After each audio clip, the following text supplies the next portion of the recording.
When we heard the latest news about the Tab S7 and the Tab S7 Plus, we were like... No! Say what? And we thought... we had to do something about it. Dear Samsung.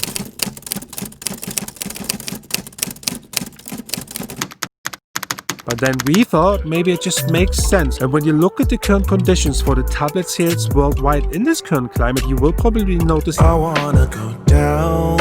a steep decline in tablet sales. And this is not an excuse to come up with some sort of budget device. We know all of that. It can't be. But it requires a deeper look into the whole subject. And you know what? This is exactly what we're gonna do. Sky is falling. Everybody's trying to grab the cloud. Despite the bleak outlook for 2020, this period of confinement has really taught us one thing, and that is the urgency of digital transformation.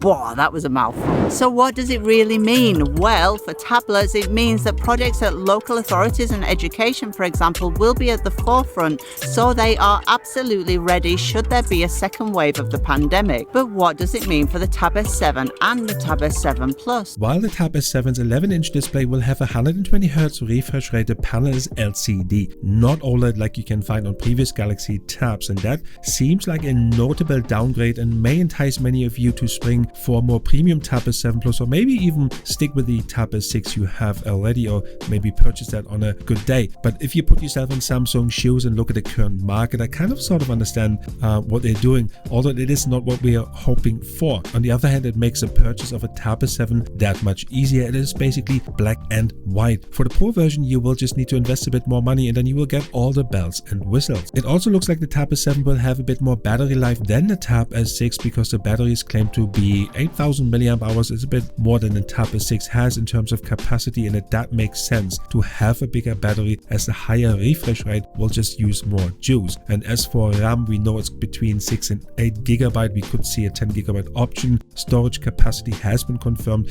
1 to 8 GB with an SD expansion slot of up to 1 TB. For the cameras, we have the usual suspects here: the front camera 8 megapixel, then 13 megapixel for the rear sensor. The versions come in Mystic Bronze and Mystic Black, the same options you can find on the Galaxy Note 20 Ultra. And yes, it will feature a Snapdragon 865, which is a considerable upgrade to the Tab S6, but the Tab S7 Plus will have an 865 Plus version, and you will have that really more power you get with that. And I've done a separate video if you want to check that out. And as for size and weight for the Tab S7, I will put the measurements below. It is larger in all dimensions for the Galaxy than the Galaxy Tab S6. It is a little bit deeper, taller and heavier than the 11-inch iPad Pro, but also slightly thinner.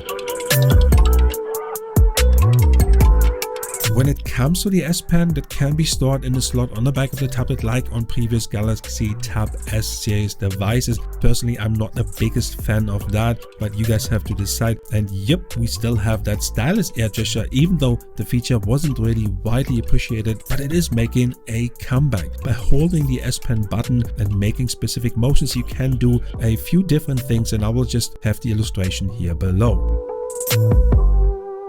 Another differentiation you can find for the Tab S7 is that the fingerprint sensor is on the home button, and we've seen that on other budget devices for Samsung, and the Tab S7 Plus will have the under-display fingerprint sensor.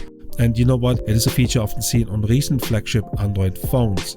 Thank you, All-Star Spacers, for making it all the way to the end. We have something very special for you, your reward to getting this far, and that's the latest news from the devices that will be shown at the August Unpacked event. Oh yeah, as for the Galaxy Watch 3, the fall detection and the gesture control have been confirmed in the latest update, and we showcase everything you need to know in our latest video. A couple of things I wanted to address. There's been a leak online, somebody's showing it on YouTube for the Galaxy Watch 3, and there's two reasons why we don't want to feature that on our channel. Is that number one is a copyright issue. We don't want to get a copyright strike. We also respect the person's footage. Number two is I don't think that the footage really does any justice to the Galaxy Watch 3. So we will do an in-depth review when it comes out, and we will do it justice just as it deserves.